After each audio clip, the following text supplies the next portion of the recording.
একটু আধটু অভিযোগ থাকা খারাপ নয়।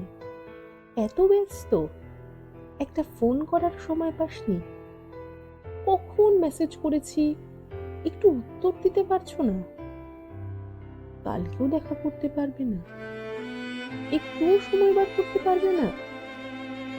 এই ছোট ছোট অভিযোগগুলোতে বিরক্ত হতে নেই। বিরক্ত না হয়ে বোঝার চেষ্টা করতে হয় এগুলো আছে কারণ উল্টো দিকের মানুষটা আপনার অনুপস্থিতিকে অভ্যেস করে নিতে চাইছে না। অভ্যেস করে নিতে চাইলে যে পারবে না এমনটা নয়। সম্পর্ক থেকে অভিযোগ হারিয়ে যাওয়া এক বিচ্ছিরি ব্যাপার, জানেন? যেদিন আপনার অনুপস্থিতি থাকবে অথচ এই অভিযোগগুলো থাকবে না, সেদিন এই অভিযোগগুলো আর অভিযোগকারীর কথা আপনার খুব মনে পড়বে।